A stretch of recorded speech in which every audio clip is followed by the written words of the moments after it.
Hey Hey guys! guys!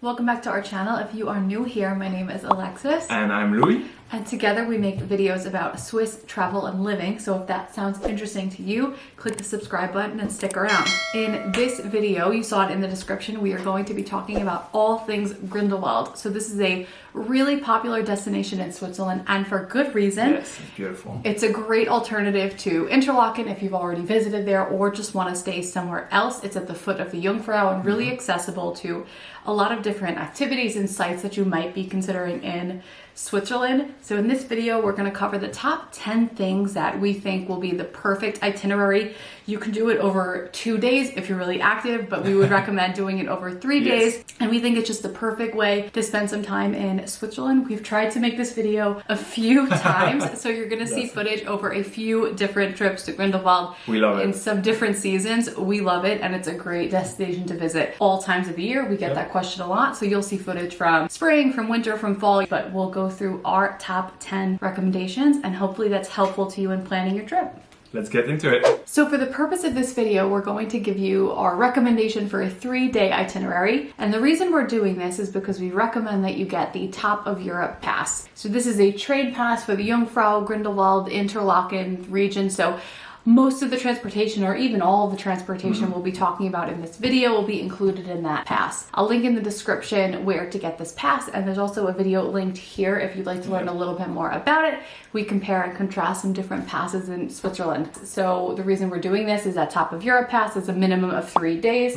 So purchase that, and then you'll be all set to go through everything we're discussing in this video. So I'm gonna kick it to Louis to start on day one. It's gonna start with the bang, and day one is gonna be a busy day, but there is so much to see in this region, and we know you'll enjoy it. So yeah, thank you very much. For the for the first day, what we recommend is to start with the Grindelwald First. So this is reachable from the village of Grindelwald. From the train station, you'll have to walk maybe 10 minutes in that very cute little village. We really love it. And so you get to the Grindelwald First. This is included in your Top of Europe pass.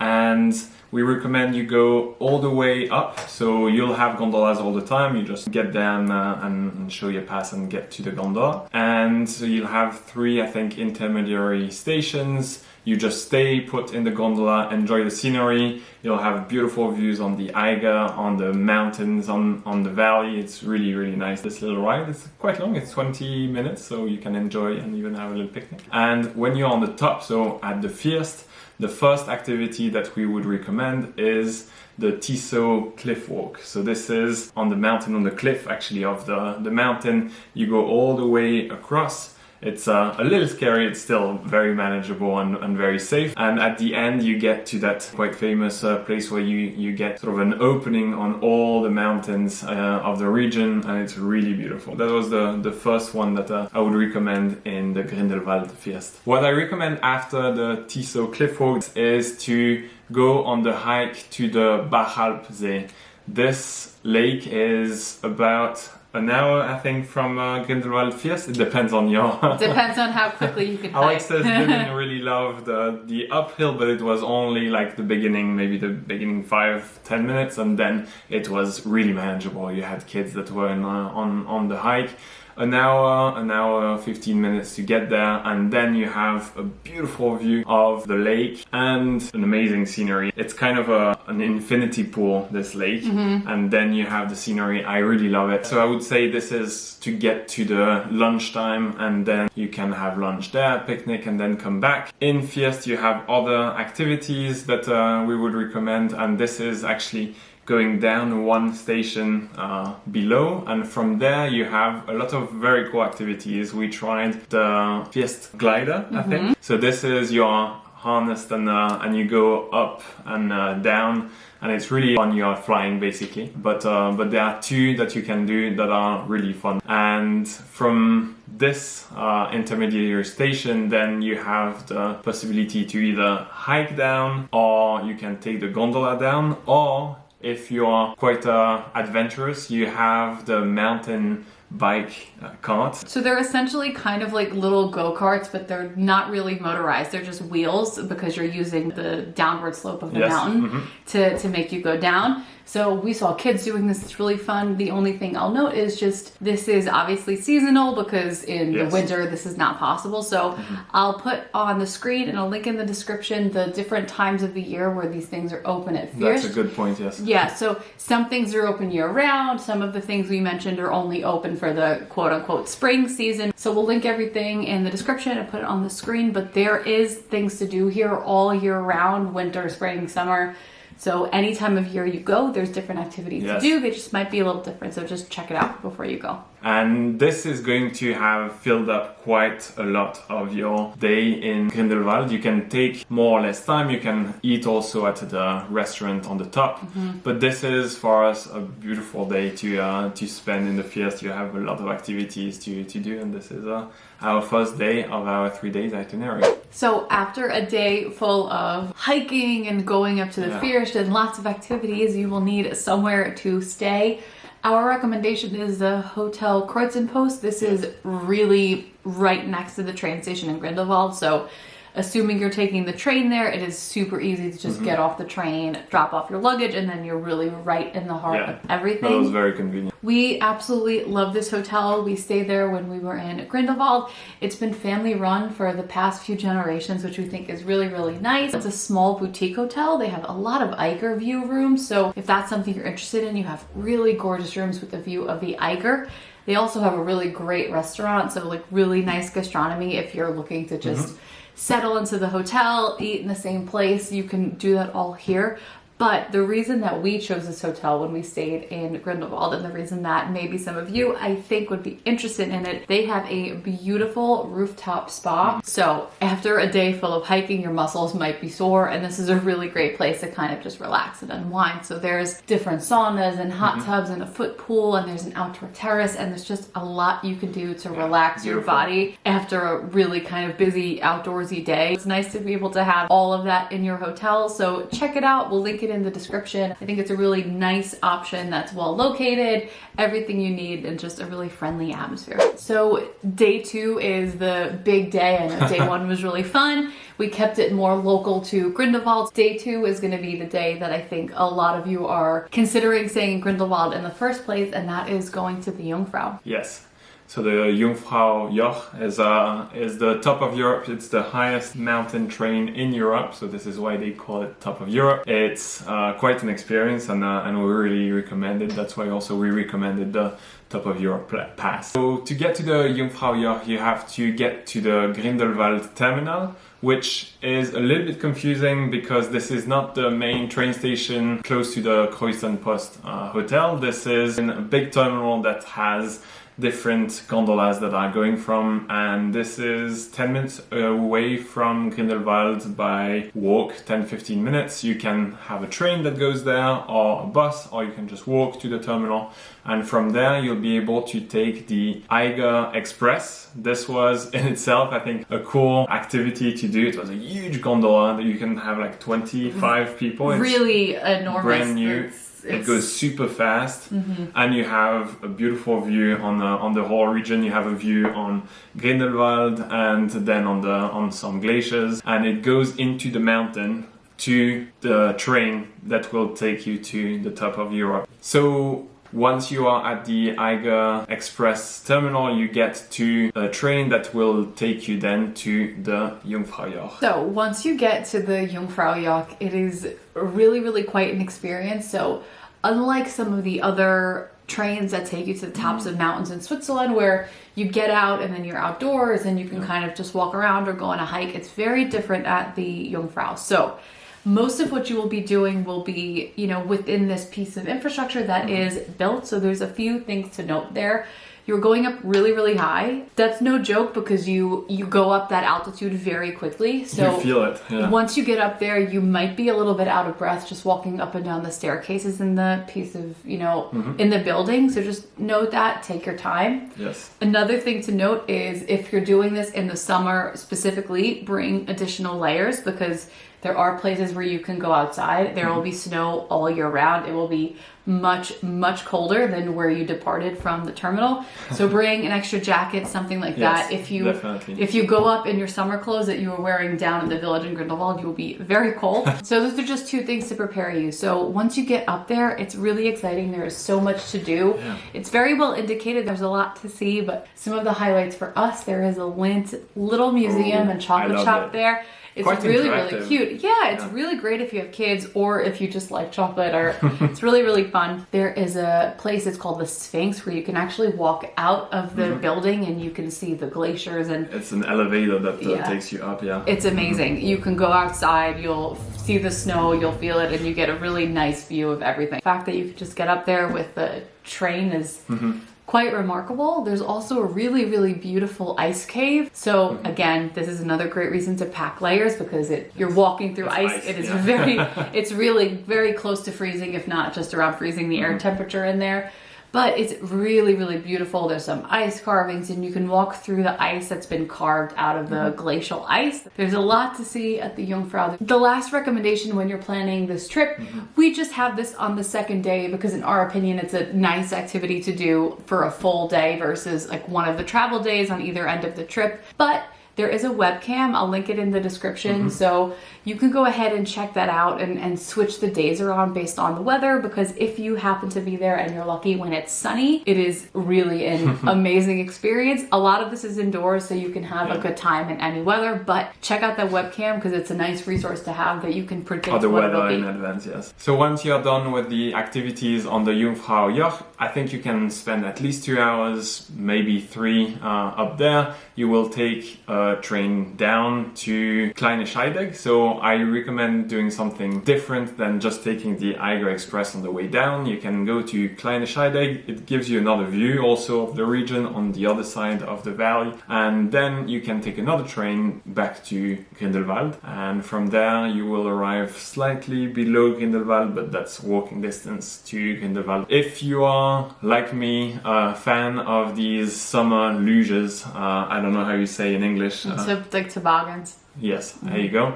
You have the possibility to do this in Grindelwald or close to Grindelwald. This is the Pfingsteg, if I pronounce it correctly, that has that summer luge and also some other activities, gives you another view on the valley. And so for this you have to take another gondola that will, I think, not be included in the Top of Europe pass, but it's quite cheap and it also allows you to get to that cool activity, so that can be a nice end of the afternoon activity. One thing to note also, if you are interested and if you are maybe a group of a few people, 4 to 8 people, they offer some sky dinner in a gondola. It's pretty cool. And it's, I think, 95 francs. I always recommend it to people that are staying in Grindelwald because this is quite unique. So you can do the luge and then also have that dinner there. So this is a nice way to end the day in Grindelwald. Otherwise, you can just rest, maybe walk around in the village in Grindelwald. But this is it for our day 2 of our itinerary. Like Louis mentioned, if you don't want to do all of that, the second half of the trip with the toboggan, the summer luge, you can't just stay in Grindelwald. The village is really beautiful. True, yes, really. So I'll overlay some footage. There are a lot of shops and restaurants, and if you just want a relaxing second half of the day, there's a lot to do and see there. So you can really just kind of hang out in the village, take it easy. There's a lot of terraces. Some bars also. Yeah, bars and terraces for like happy hour kind of thing. So we also just loved hanging out in the village. It's really cute. So depending on how packed you want your itinerary to be or the pace that you tend to travel, know that just relaxing in the village after the big activity of the day is an option. Or if you are like Louis and you want to go, there's plenty to do that is a little bit more active in the region. So day 1 we did First, day 2 we did the Jungfrau, day 3 we will use Grindelwald a little bit more as a base to explore some of the amazing region around. Again, everything that Louis will be discussing for day 3 is in that Top of Europe pass, so we're going to take full advantage of it and explore kind of everything that is included within that train ticket. Yeah, so what I recommend to start your day 3 is, like day 2, you're going to get to Grindelwald Terminal, which is not the main station, but you'll know already by day 3. And from there you will take the Mannlichen, which is included in that Top of Europe pass. I was actually kind of blown away when I took that gondola in the winter by the view of that gondola. It was kind of the one that you don't really hear about because you have so many cool other trains and gondolas, but it was almost my favorite view, that Mannlichen view, because you were seeing everything from there. You were seeing all the different villages from Mannlichen, Wengen, Lauterbrunnen, Grindelwald. You were seeing all the different mountain tops. It was quite I really loved that view. There was a little hike also that we did. We could go to a little crown. It's like 15 minutes hike to have a view also then on the lakes Thun and the Brienzersee. So you have, I think, one of the best views in Switzerland in that Mannlichen. So this is something I really recommend. So one thing that is pretty cool for the Mannlichen is that you can get from one part of the valley, from Grindelwald, get to the top, have that beautiful view on all these glaciers and everything, and then you have actually another gondola that is also included in the Top of Europe pass that goes down to Wengen. And Wengen is kind of the bird's eye view on the Lauterbrunnen valley. That is my favorite valley in Switzerland, I think, and I think a lot of people think the same. Tolkien also thought the same. It inspired him for Rivendell. This valley is just crazy. It's beautiful. And what I recommend in Wengen, you can also walk around in the village. You can go all the way to the church. There is a little church that will have a beautiful view on the mountains and the valley. So this is what I would recommend in Wengen. Then from Wengen you can either maybe have lunch there. This will be maybe the time to have lunch. You can have in different places, and then you can take another train. And this train ride is really nice. You see it a lot on Instagram, I think, because of that valley also. To go to Lauterbrunnen, and I think you love Lauterbrunnen, so you can maybe explain one of our tops that is Lauterbrunnen. Lauterbrunnen is really, really beautiful. So, how many waterfalls are there on that valley? So Lauterbrunnen is known as the Valley of the Waterfalls. There are 72 there, so it is really, really incredible. If you are there to see waterfalls, which maybe you are, there's something really special you can do in the spring, summer, and a little bit early autumn, and that is the Trommelbachwelle. I'll put some clips of that here. These are 10 glacial waterfalls that you can access by going inside of a mountain. It's relatively inexpensive for Switzerland. It's 12 francs, and it's very, very cool. You take a mountain funicular inside of the mountain and you see interior and exterior waterfalls. So really something unique. And Lauterbrunnen is the Valley of the Waterfalls, so definitely recommend checking it out. And it's also that can be like if you don't really like to hike but you like to walk. From Lauterbrunnen, this is 35 minutes away, so this is also a nice hike flat to that Trommelbachwelle. You have buses also to come back, but this is, for this day, this would be the highlights that we really recommend you seeing. And from Lauterbrunnen you can easily get back to Grindelwald by train. You'll have to change, but a lot of people do the same. You take the train from Lauterbrunnen direction Interlaken. You'll have to change and get another train to Grindelwald. It takes like less than 30 minutes total, so this is pretty easy to get to. It's very easy to do. You will certainly not be the only person doing that. There's a lot of people that go between Lauterbrunnen, Interlaken, and Grindelwald. They're all really connected, so don't be intimidated by the amount of public transportation that is within this trip. If you are confused at any of the different points of transportation, don't be uncomfortable to ask people. They're happy to help. They're used to having tourists in this region. It's very, very popular, and you will not be, the first person that gets a little bit confused with the different, trains and stations in all these locations. Okay, so we hope you enjoyed that kind of itinerary video and the top 10 things that we really like about Grindelwald. So again, we recommend doing this over 3 days. If you want to do it over 2 days, you can cut pieces of this trip out, but you will still be paying for the 3 days Top of Europe pass. So if you're buying it already, we recommend taking advantage of it. If there are some other things you would like to add to this itinerary, like Interlaken, like Mürren, we have full videos for those destinations, which I will link in the description, because These are easily added to this Grindelwald trip, but for this one we wanted to centralize it on Grindelwald because I know so many of you are interested in traveling there. And I love it also this Yes, we also love it. So hopefully you enjoyed this video where we pulled in, footage from a bunch of different trips. We will be getting back out there and traveling again soon, so stay tuned for some more videos. If you are planning a trip to Switzerland and you still need some additional guidance,